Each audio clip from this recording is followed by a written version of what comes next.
Ang kwento na ito ay tungkol sa 52 baraha na tinatawag na X-playing cards. Ang sino mang nakakahawak ng mga ito ay nagkakaroon ng iba't ibang klase ng abilidad at tinatawag silang mga players. Nagsimula ang kwento ng may manloob sa palasyo ng kaharian ng Forland para nakawin ang mga X-playing cards. Nang makarating ang magnanakaw na si Iris sa gate, bitbit na ang briefcase na pinaglagyan ng mga cards ay pinaglalagyan niya ng bomba ang gate. Pagkasabog ng mga bomba ay may helicopter naman sa likod nito na siyang nagpaulan ng bala sa mga humahabol kay Iris. Nagawa ni Iris na makasakay sa helicopter at nang paalis na sila ay dumating dito ang dalawang lalaki na sila Theodore at Owen para sana pigilan sila Iris.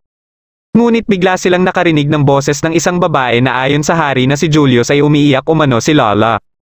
Biglang nagkaroon ng malakas na hangin dahilan para mabuksan ang briefcase at magkalat ang mga cards sa iba't ibang parte ng kaharian. Matapos ang mga pangyayari ay kaagad na nagkaroon ng operasyon sa utos ni King Julius para hanapin ang mga ito. Makalipas ang isang buwan sa syudad ng Spade na Shield City ay may isang lalaki dito ang nagngangalang Finn. Isang matinik na mandurokot si Finn at galing sa Sunfields Orphanage. Nang bumisita siya sa ampunan ay narinig niya ang pag-uusap ng tagapamahala ng orphanage na si Lindsay at ng may-ari ng lupa na pinagtatayuan ng ampunan. Pinapalis na ng may-ari sila Lindsay dahil may itatayo umano sila dito na apartment. Para makatulong si Finn kay Lindsay ay sinubukan nitong ibenta ang mga nadukot nito ngunit walang ibinigay na halaga sa mga ito ang pinagbebentahan niya. Pagkaalis niya dito ay pumunta siya sa casino at baka sakali umanong swertihin siya dito. Naging maganda ang panimula niya dito hanggang sa matalo ang mga kalaro niya at magsialisan. Dumating dito ang isang lalaki na si Lucky at nakipaglaro sa kanya. Paulit-ulit na nanalo si Lucky na parang may hindi normal itong ginagawa hanggang tuluyan ng matalo si Finn. Habang naglalaro si Lucky sa ibang laro ay nilapitan ito ni Finn para sana dukutan ang card nito ngunit aksidenteng nahulugan si Finn ng tray at mga baso mula sa ikalawang palapag. Pagkatayo niya ay nagpanggap siya na gustong maging apprentice ni Lucky habang sinusubukan muli na kunin ang card ngunit binangga naman siya ng mga dumadaan. Nang manalo na naman si Lucky ay dumating na dito ang isang empleyado ng casino at inimbitahan silang dalawa sa VIP room. Pagkadating nila sa sinasabing VIP room ay pinaghinalaan sila na nandadaya umano sa laro. Ipapadakip sana sila sa isang tauhan ng casino ngunit nagpalabas ito ng card na katulad ng kay Finn. Ginamit nito ang kapangyarihan ng card na isa palang X-playing card para patayin ang dalawang empleyado ng casino. Nagngangalan itong Bobby na isa ding player at katapos ay kinuha nito ang card ni Lucky na siya palang dahilan kung bakit palaging panalo si Lucky sa kahit anong laro. Hindi na nakapalagpas si Lucky sa takot at kaagad na ibinigay ang card kay Bobby ngunit dumating naman dito ang isang lalaki na si Chris at pinagbabaril si Bobby. Isa ding player si Chris na may mission din na kunin ang card ni Lucky at dahil dito ay naglaban silang dalawa ni Bobby. Susubukan sanang umalis dito ni Lucky ngunit nadulas ito at aksidenteng nabaril mula sa baril ng napatay ni Bobby. Habang inaatake ni Bobby si Chris ay sinubukan ni Lucky na bawiin ang kanyang card ngunit pinatay lang siya ni Bobby. Habang palis din dito si Finn ay nadulas ito papunta kay Bobby at dito lang napagtanto ni Bobby na nakuha ni Finn ang card ni Lucky. Kaagad nitong hinabol si Finn at naabutan niya ito. Nandito din pala si Chris at binangga ang sasakyan ni Bobby dahilan ng pagkawasak ng kanilang mga sasakyan. Pagkalabas ng sasakyan ni Finn ay lumabas din si Chris para subukan na kunin kay Finn ang card ni Lucky. Ngunit biglang inatake ni Bobby si Chris na nasapol sa noo. Inatake naman ni Bobby si Finn at dito na ginamit ni Finn ang kapangyarihan ng kanyang card. Nagkaroon siya ng isang baril at napigilan nito ang atake ni Bobby katapos ay dumiretso ito kay Bobby. Dito na muling bumangon si Chris na ikinagulat ni Finn dahil sa pagkakaalam ni Finn ay napatay ito mula sa atake ni Bobby. Nagkatutukan sila ng baril hanggang sa dumating ang mga kasama ni Chris na kaagad inatake si Finn. Nang magising si Finn ay nasa isang silid na siya kasama ang mga kasamahan ni Chris na sila Bernard, VJ at Wendy. Pinainom muna ni Bernard si Finn ng tsaa at tinanggal na rin ni VJ ang pagkakagapos dito. Nagulat si Finn na alam ng mga ito ang halos lahat na impormasyon tungkol sa kanya. Ilang sandali lang ay dumating din dito si Chris at hawak na nito ang card ni Finn. Nang babawiin na ito ni Finn ay tinutukan lang siya ng baril ni Chris. Biglang may tumawag sa kanila at ito ay ang kanilang pinuno na sinabihan si Bernard na isasali nila sa grupo si Finn. Dito na ipinaliwanag ni Bernard kay Finn ang tungkol sa mga X-playing cards. Ayon kay Bernard na nakakalat umano ang mga ito sa nasyon ng Spada, Lozenge, Silphium at Polo Stick. Para maiwasan ang kaguluhan sa posibleng pang-aabuso sa kapangyarihan ng mga cards ay palihim silang naatasan ng hari na hanapin at tipunin muli ang mga ito. Ngunit walang pakialam dito si Finn kaya sinabi na din ni Bernard na magiging empleyado na umano siya ng Pinnacle Automobiles Old Maid branch at magiging miyembro na din ng High Card. Ayon kay Bernard na sa mata ng publiko ay ito ang kanilang trabaho ngunit napapalibutan ng iba't ibang mga armas ang tindahan na legal nilang pwedeng gawin dahil sa utos ng hari.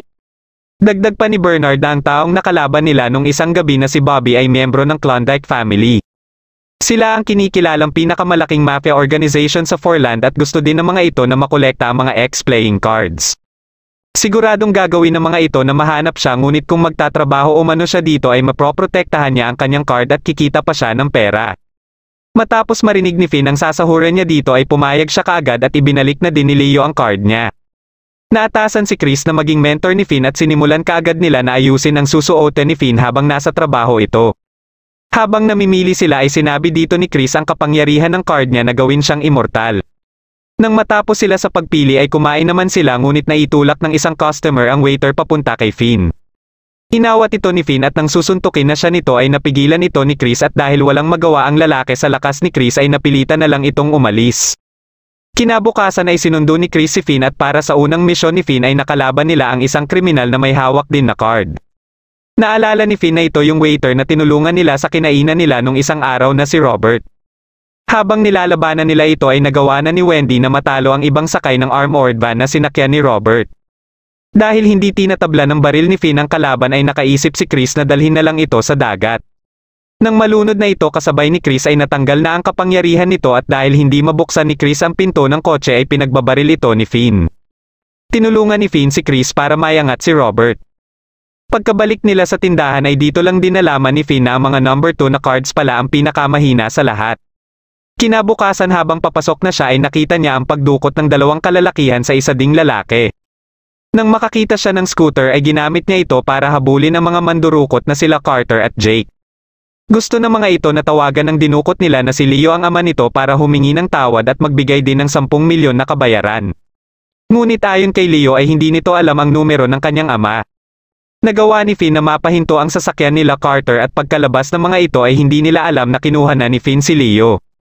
Dinala ni Finn si Leo sa isang kainan at imbis na pasalamatan siya nito ay sinermonan pa siya nito dahil sa perwisyo o manong naidulot nito sa kalsada.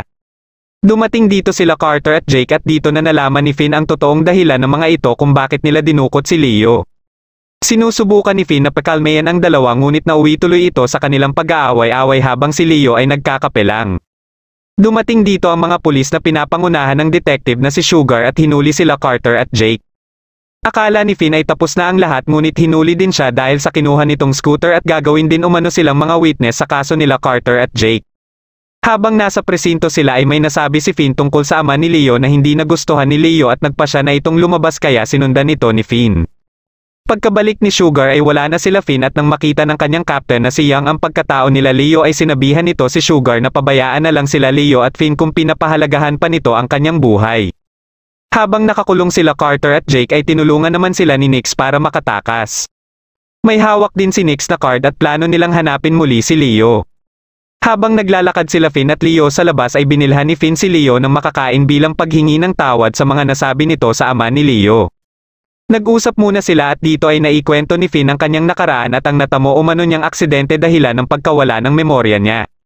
Dahil hindi niya na maalala pa ang kanyang pamilya kaya hindi din niya alam ang pakiramdam na pinagsasabihan ng masama ang kanyang mga magulang. Pagka-uwi nila at habang nasa train ay nasundan sila dito nila Nix.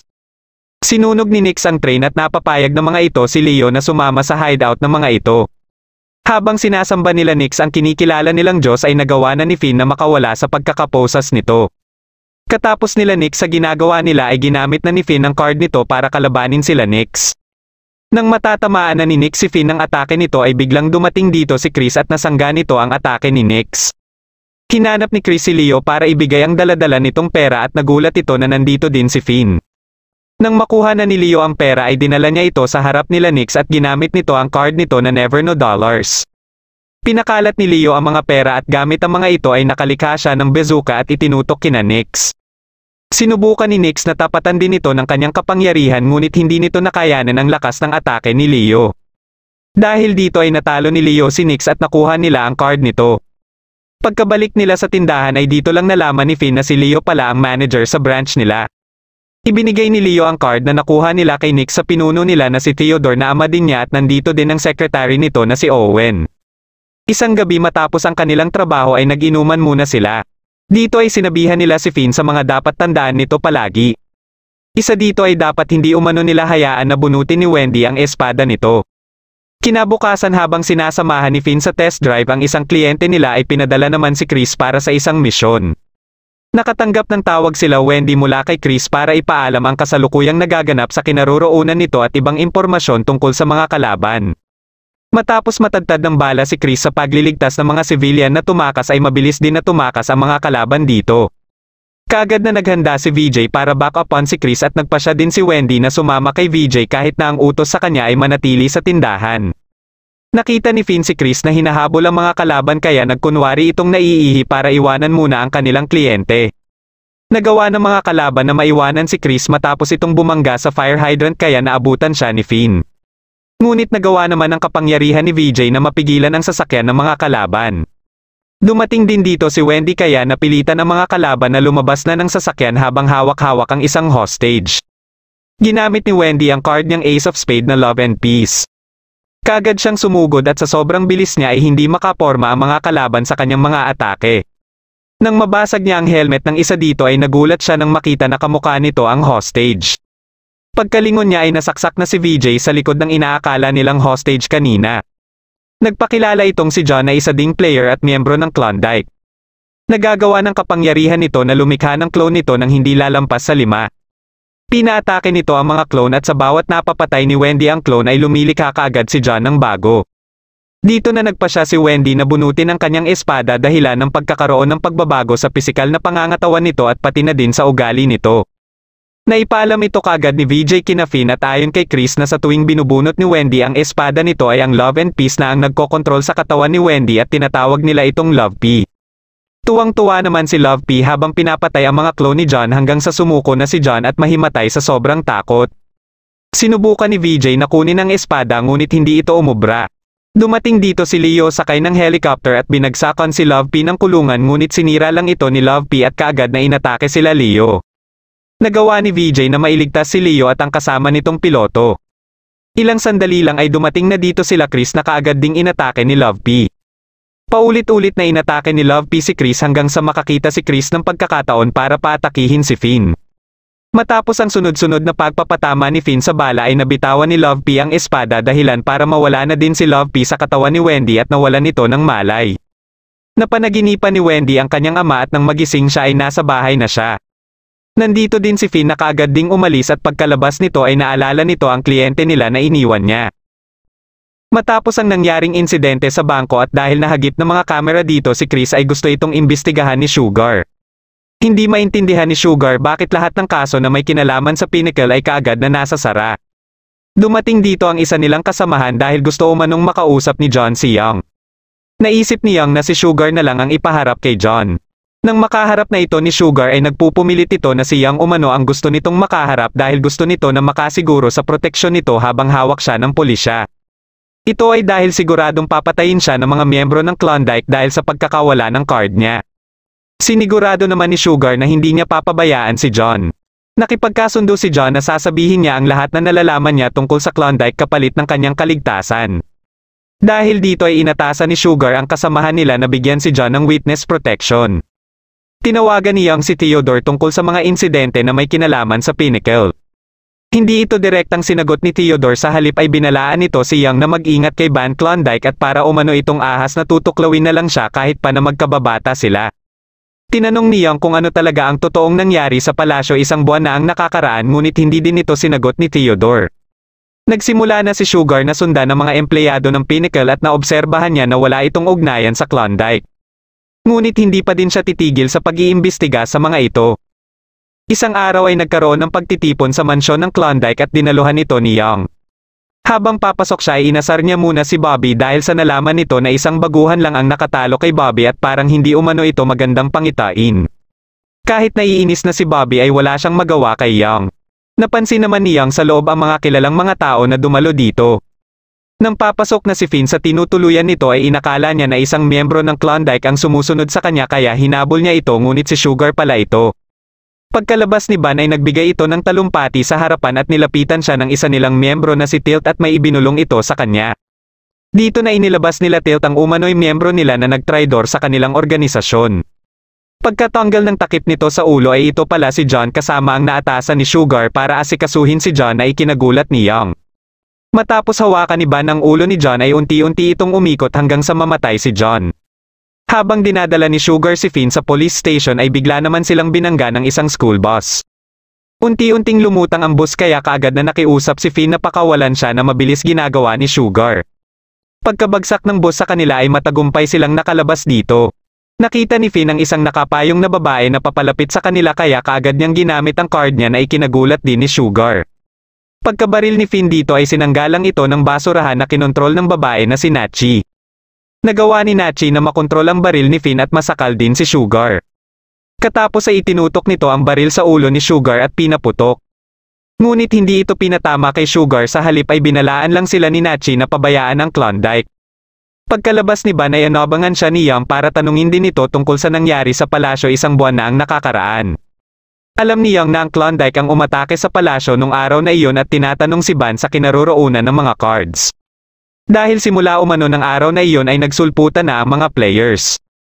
Nabanggit ni Van ang ex-blind at binalaan din si Young na hindi pagkatiwalaan si Theodore. Habang si Sugar ay parang nasisiraan na ng ulo matapos ang mga nangyari at ang mga abilidad na pinakita nila Finn at ng babae. Dahil hindi ito mapakalma ni Finn ay iginapos niya na lang ito sa sasakyan at umalis na siya dito. Kinabukasan ay ipinaalam ni Young kay Sugar ang natagpo ang patay na katawan ni John. Dagdag pa ni Young na kahit gayon pa man umano ay malaki pa rin ang tiwala niya kay Sugar. Isang gabi ay pinagtipon-tipon ni Tilt ang mga miyembro ng Klondike para ipaalam ang pagkamatay ni John at pinaghanda din niya ang mga ito. Isang araw ay sumama sila sa isang cruise ship kung saan isasagawa ang auction ng mga kagamitan ng 52 Knights at ng card na 5 of Diamonds. Kalaban nila sa auction dito ay ang CEO ng Who's Who Company na si Norman Kingstad. Habang nasa isang silid sila at pinapanood ang interview kay Norman ay ipinaalam nila kay Finn ang ibang impormasyon kay Norman kabilang na ang dalawang secretary nito na sila Bliss at Brandy na ayon kay Wendy ay mga players din. Misyon nila dito na palitan ng peke ang totoong card bago pa isagawa ng auction para dito. Dumating dito si Leo at pinagplanuhan na nila kung ano ang kanilang mga gagawing hakbang para maisagawa ang misyon. Pagkasimula ng auction ay nagsimula na din silang kumilos at naatasan si Finn para nakawin ang susi. Ibibigay niya ito kay VJ na nagpapanggap na waiter at ipapase kay Wendy. Si Wendy naman ang bahala sa security na nakatalaga na magdadala ng card sa entablado. Habang si Chris ang papalit dito at si VJ na ang bahala para kunin ang security card at iabot kay Chris. Matagumpay si Chris na makuha ang lalagyan ng card at isakay sa elevator. Dito na binago ni VJ ang makikita sa camera ng elevator para hindi makita ng security ang gagawing pagpapalit ni Chris ng card. Nang magsisimula na ang auction para sa card ay humingi si Norman ng break para pumunta sa banyo. Bago pa mapagpalit ni Chris ang mga cards ay biglang nagkaroon ng brownout at naramdaman niya kaagad na nasa likod niya na si Bliss. Inatake siya nito na ikinasunog ng peking card kaya kaagad na ginamit ni Chris ang card niya. Alam na din pala nila Norman na may gagawin sila Leo sa card kaya ipinadala nila si Bliss. Naglaban silang dalawa at dahil sa kapangyarihan ni Bliss ay nasira nito ang radyo na gamit nito kaya hindi na siya makontak ni Leo. Sinubukan ni Leo na makontak sila Wendy at Finn ngunit lasing na pala si Wendy habang si Finn ay papunta na kay Chris kahit na masama ang pakiramdam.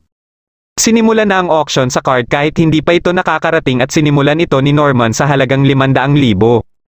Ngunit hindi nagpatalo si Leo at tinapatan ito ng 600,000.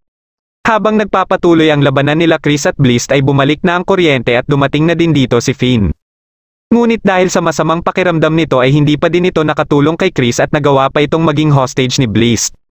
Umabot na sa milyon ang bidding at walang nagpapatalo kina Leo at Norman. Nagpa siya si Chris na sumuko na lang kay Bliss at biglang sinipa ang lalagyan ng card. Hinabol ito ni Finn ngunit hindi niya ito napigilan dahil sa masamang pakiramdam. Dahil si Norman ang last na bidder sa halagang 10 milyon at hindi ito natapatan ni Leo dahil sa pagsuka ni Finn ay nanalo dito si Norman. Ngunit ilang sandali lang ay may dumating dito na helicopter at natanggal ang parte ng entablado na kinatatayuan ng card. Kagagawan pala ito ng miyembro ng Klondike at matagumpay nitong nakuha ang card. Makalipas ang ilang araw ay may impormasyon silang natanggap sa may hawak ng isang card. Ito ay ang dalagang si Chelsea at sinubukan nila Chris at Finn na kunin ang card dito ngunit nalaman kaagad nito na ang pagtatangka ni Finn na makuha ang card kaya inisprayhan niya ito sa mata. Ginamit nito ang card na Two of Diamond at pinagdikit ang mga kamay nila Chris at Finn sabay tumakbo ito kaagad. Gamit ang social media account ni Chelsea ay nakita ni VJ ang kasalukuyang kinaroroonan nito kaya pinuntahan kaagad ito nila Chris at Finn. Pagkadating nila sa lugar ay nahihirapan sila na madakip si Chelsea dahil sa sitwasyon nila. Dahil dito ay nagawa ni Chelsea na may hulog sila sa pool at matakasan ulit. Araw-araw nilang hinahanap si Chelsea ngunit paulit-ulit lang sila nitong natatakasan. Isang gabi ay inabangan nila ito habang naglalakad sa eskinita. Dito na nila nalaman ang balak paggamitan ni Chelsea ng card. Ito ay kung mahanap umano nito ang soulmate niya ay gagamitin niya ang kapangyarihan ng card para hindi na ito makawala pa sa kanya. Sinubukan ni Chris na makipagnegosasyon kay Chelsea kapalit ng card ngunit hindi pa din pumayag dito si Chelsea dahil nakikita umano nito ang totoong katauhan ni Chris. Pagkaalis ni Chelsea ay nagpasya si Finn na umuwi muna sila sa kanyang tinitirahan at mag-isip ng magandang plano. Matapos nilang kumain ay tiningnan nila ang social media account ni Chelsea ngunit wala itong update kaya natulog na lang muna sila.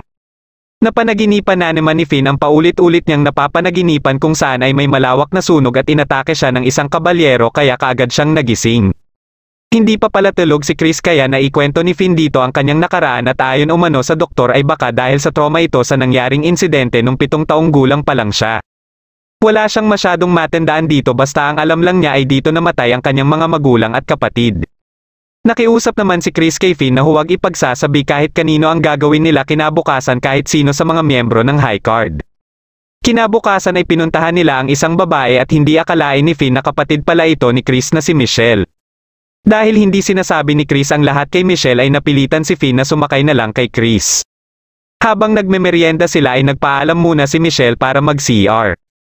Nagulat sila nang lapitan sila ni Chelsea na isang part-timer dito.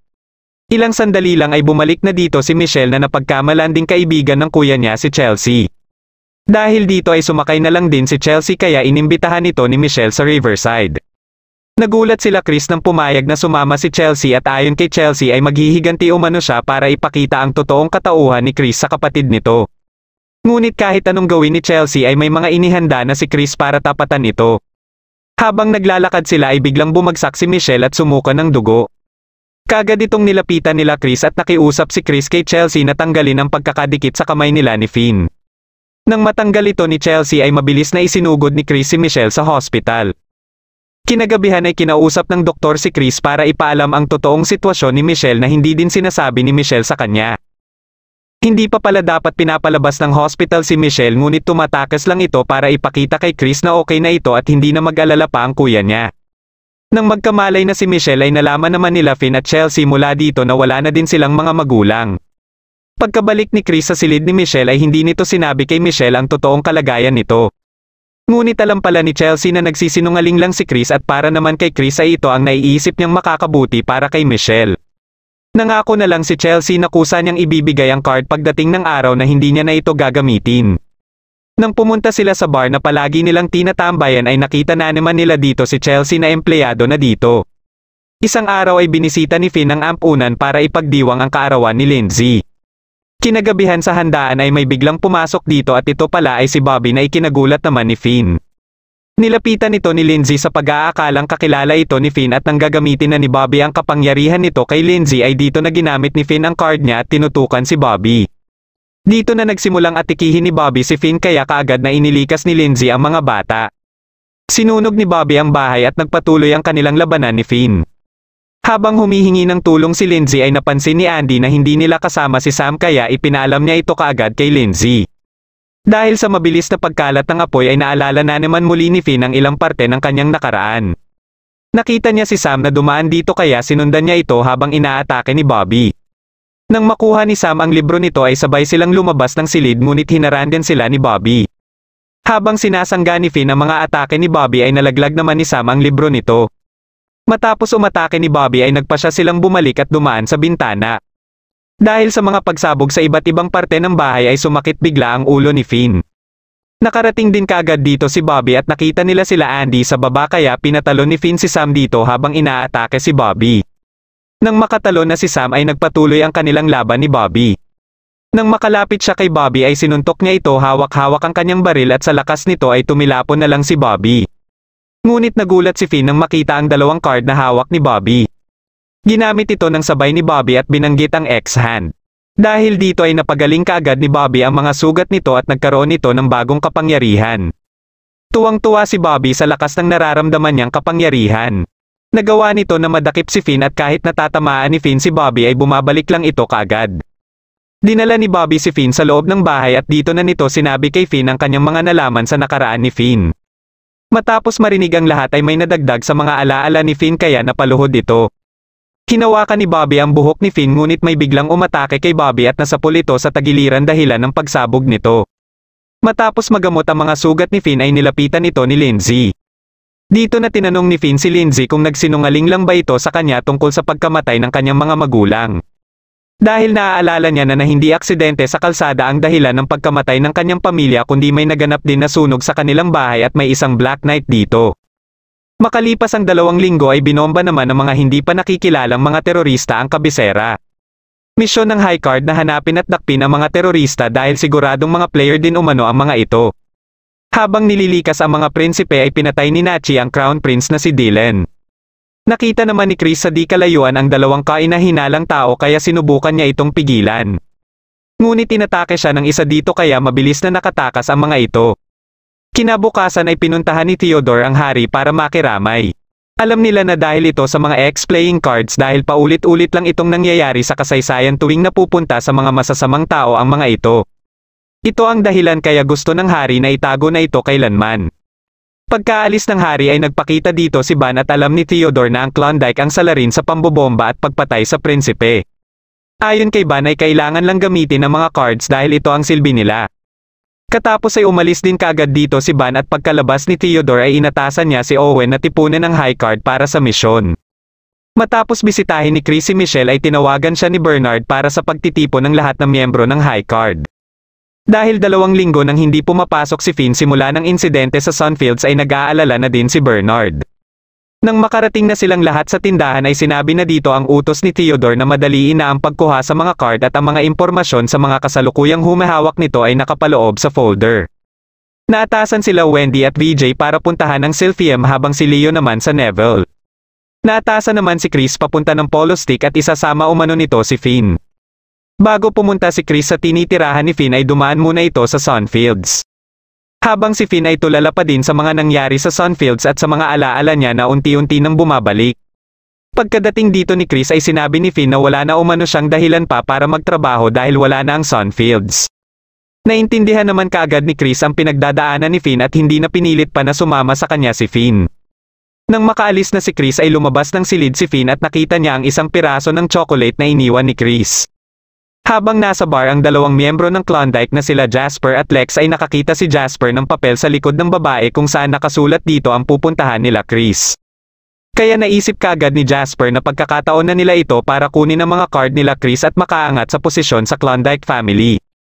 Nang sasakay na ng train si Chris ay nakita niya si Finn na papalapit sa kanya dahil nagdesisyon ito na sumama sa misyon. Habang nasa biyahe ay tiningnan ni Finn ang impormasyon sa babaeng pupuntahan nila na si Aya. Ilang oras makalipas ay nakarating na sila sa estasyon na bababaan nila at nang pababa na sila ay nandito pala si Jasper na nag-aabang sa kanila. Dahil dito ay hindi sila nakababa at gamit ang kapangyarihan ng card ni Jasper ay sinusubukan nito na makuha ang mga card nila Chris at Finn. Ginawa nitong hostage ang mga nakasakay sa train ngunit hindi nababahala dito si Chris dahil immortal umano siya at kahit anong mangyari sa train ay medadamay lang din dito si Jasper kaya napaisip din dito si Jasper. Habang si Lex naman ay nag-aabang lang sa tulay na dadaanan ng train. Dahil nauubusan na ng oras si Jasper ay winasak nito ang buong takip ng bagon na kinaroroonan nila. Nang makita na sila ni Lex ay dinurog nito ang parte ng tinatayuan nito para mahulog sa tulay. Nang aatakihin na ni Jasper si Finn ay sinipa ni Chris si Finn dahilan ng pagkahulog nito.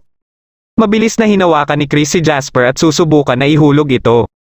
Pagkapreno ng train ay nabitawan ni Chris si Jasper at dahil mabubunggo na ang train ay napilitan si Jasper na iangat ang riles.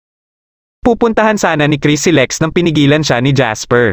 Habang si Finn naman ay nakaligtas sa pagkakahulog nito at nakita siya ng isang babae na may kasamang aso. Nang magising si Finn ay nasa bahay na ito ng babae at dahil sa hikaw nito ay naalala ni Finn ang babae na hahanapin nila na si Aya. Alam ni Aya na nababahala si Finn sa card nito kaya nasabi niya na nagtatrabaho si Finn kay Theodore bilang miyembro ng High Card. Nagtaka si Finn na alam ito ni Aya kaya sinabi na ni Aya na miyembro din siya ng High Card dati. Nang makabalik na sila Leo at ng iba ay nalaman din nila kaagad ang nangyari sa train na sinakyan nila Chris at Finn. Ngunit dahil sa utos ni Theodore ay hindi sila makapunta sa Polo Stick kahit na gusto itong puntahan nila Wendy at VJ. Dahil nag-aalala si Finn kay Chris ay tiningnan nila sa balita kung ano ang nangyari sa train na sinakyan nila. Nang malaman ni Aya na Chris ang pangalan ng kasama ni Finn ay nakilala niya ito kaagad. Dinala naman nila Jasper si Chris sa isang bahay para kunin sana ang card ni Chris ngunit kahit anong hanap ni Jasper sa mga gamit ni Chris ay hindi nito makita ang card ni Chris. Hinanap naman ni Lex si Finn sa ilog kung saan ito nalaglag at may nakita siyang bahay sa di kalayuan. Habang kumakain si Finn ay naikwento ni Aya ang mga panahong miyembro pa siya ng High Card kasama din si Theodore at ama ni Chris na si Tyler. Isang araw ay nagkaroon ng sunog sa tinutuluyan nila Tyler at malubha ang natamong pinsala dito ni Chris. Balak ni Tyler na gamitin ang X-Hand ngunit hindi pumayag dito si Theodore dahil pinagbabawal umano ng hari na gamitin ang mga card sa personal na dahilan. Kahit anong pagmamakaawa ni Tyler ay hindi ito pumayag at inutusan nito si Aya na kunin ang mga cards na hawak ni Tyler. Dahil hindi pumayag si Aya at lumabas ito ay susubukan na sana ni Theodore na patayin si Chris ngunit ginamit ni Aya ang kapangyarihan nito para pigilan si Theodore. Dahil dito ay nagkaroon ng pagkakataon si Tyler na gamitin ang X-Hand at nailigtas nito ang buhay ni Chris ngunit naging kapalit naman nito ang buhay ni Tyler. Simula nun ay bigla na lang umalis si Aya sa Pinnacle at hindi na nagpaalam sa ibang High Card. Hanggang sa mapunta siya sa lugar na ito at dito niya na din nakasama ang aso niyang si Roddy.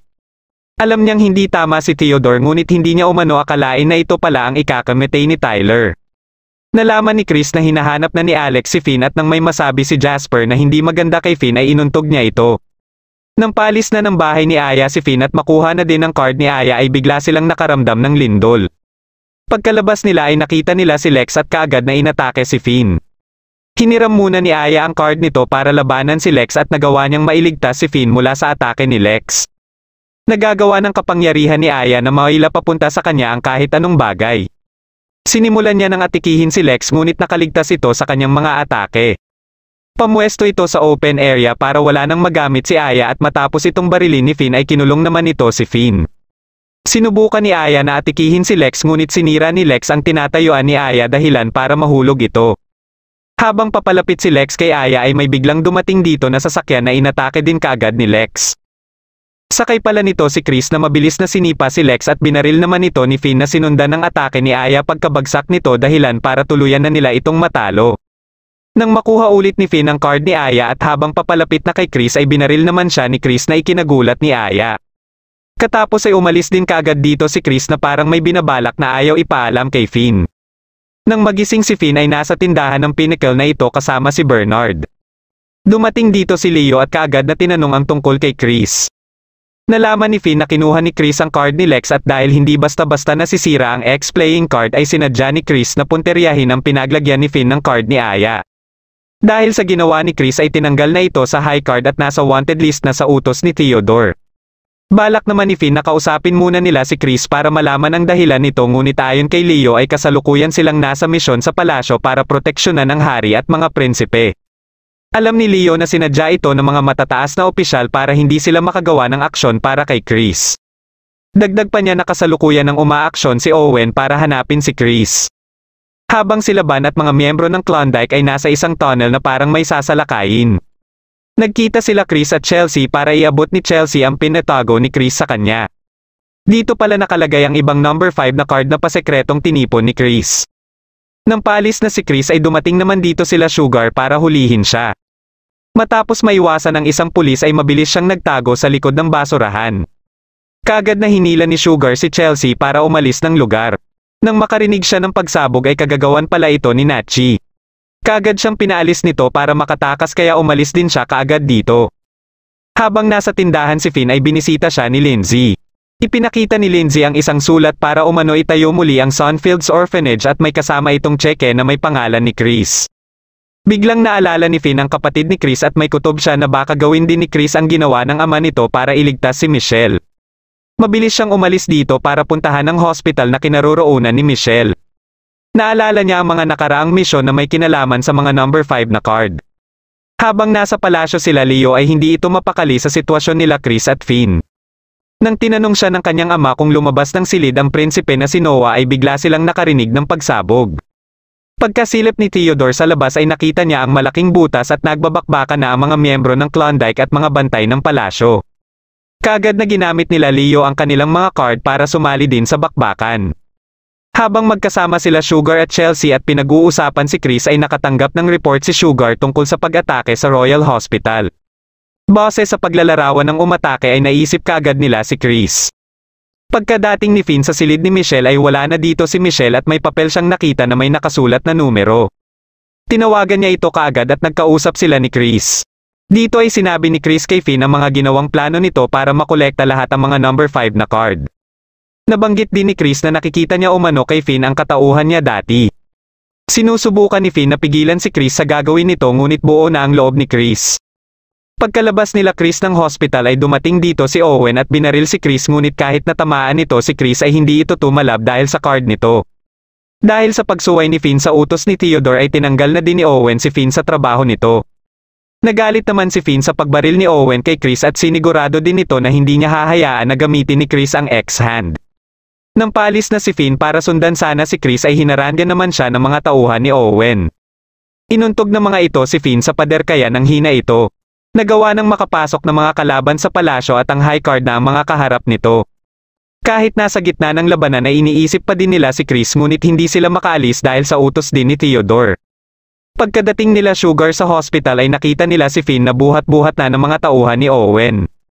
Nilapitan kaagad ito ni Sugar kaya nang mabitawan ng mga ito si Finn ay dito na nagkaroon ng pagkakataon si Finn na makatakas gamit ang sasakyan ni Sugar.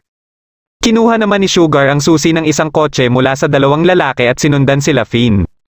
Nang makadaan sila Chris sa isang checkpoint ay iprenesinta ni Chris ang peke nilang ID. Paalis na sana sila nang makilala ng isa dito ang suot na jacket ni Chris na nasa listahan nila. Nang gagamitin na ni Chris ang card nito ay may biglang umatake sa lugar na nagdahilan sa pagkakabutes ng kalsada. Ito pala ay si Van na nagustuhan ang estilong ginawa ni Chris para makuha ang mga cards. Sinabihan niya si Chris na sundin lang ang sinasabi ng puso nito at katapos ay umalis din sila kaagad bago pa dumating ang mga pulis. Nagtaka si Chris sa ginawa ni Van ngunit wala na siyang pakialam dito at ang importante sa kanya ngayon ay mailigtas si Michelle. Nalaman naman ni Chelsea mula kay Finn ang binabalak ni Chris na isakripisyo ang buhay nito para mailigtas si Michelle. Dahil napag-usapan nila ang palaging ginagawa ni Chris na pakikipag-date ay naalala nila ang huling hiling ni Michelle bago ito bumagsak. Ito ay sumakay ng Ferris wheel na pinangako ni Chris dito na gagawin nila sa susunod. Kaya naisip kaagad nila na posibleng sa pot park dalhin ni Chris si Michelle. Biglang nagpakita si Bernard sa TV ng sasakyan na kinumpirma na may isa umanong SUV na patungo dito. Dito na din sinabi ni Bernard ang radyo na nilagay nito sa damit ni Finn. Tinanong ni Bernard si Finn kung handa ba ito sa gagawin nito na tulungan si Chris kahit na ang kalalabasan nito ay magmumukha siyang kalaban ng isang bansa. Sumagot naman si Finn na wala siyang pakialam dito at gagawin niya ang lahat para siya naman ang makatulong kay Chris. Napansin ni Finn sa unahan si Nachi at kinontrol nito ang sasakyan nila dahilan ng pagsabog nito. Pagkabangon ni Finn ay inatake siya muli ni Nachi ngunit nailigtas siya ni Chelsea at nagawa nilang makatalon. Dahil sa tama ni Chelsea sa hita ay pinauna niya na si Finn papunta kay Chris. Kaagad namang ipinaalam ni Bernard kay Leo na papunta na si Finn kay Chris. Dahil dito ay nakiusap si Leo sa kanyang ama na kung pwede nilang samahan si Finn papunta kay Chris kung maubos na nila ang mga kalaban. Ngunit ayon kay Theodore ay hindi na umano ito kailangan pa at si Owen na umano ang bahala doon.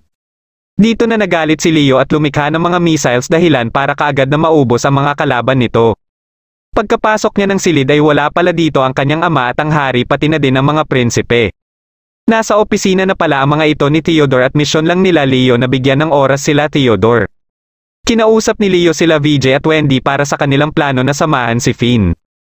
Patuloy na hinabol ni Nachi si Finn hanggang sa dumating dito si Wendy na anyong love pin na para tulungan si Finn. Dumating dito si Bernard at kaagad na pinasakay si Finn. Dahil dito ay sila Love P at Nachi na ang naglaban at ilang sandali lang ay dumating din dito si Sugar. Nagalit si Sugar dahil sinisira ng dalawa ang syudad ngunit wala siyang lakas ng loob para barilin ang dalawa. Dumating dito si Yang at binaril si Nachi dahilan para magkaroon ng pagkakataon si Love P na mapuruhan si Nachi. Habang nagdidiwang si Love P ay binaril ni Yang ang isang bagay sa taas kaya nahulugan nito si Love P at nawalan ng malay. Nagawa naman ni Nachi na makaalis pa dito kahit nasugatan na ito. Pagkadating nila Chris sa Pot Park ay kaagad silang sumakay ng Ferris wheel. Inumpisahan kaagad nito ang X-Hand na nakikita din nila Finn. Nakasabayan nila ang sinasakyan nila Leo at VJ at sa tulong ng kapangyarihan ni Leo ay lumikha ito ng shortcut na daan papunta sa kinaroroonan nila Chris. Ngunit nang maubos na ang pera sa loob ng truck ay naputol ang daan kaya binigay ni Bernard ang card ni Finn. Bago mahulog si Finn ay binaril nito ang isang card na ginagamit ni Chris dahilan para mainto ang X-Hand.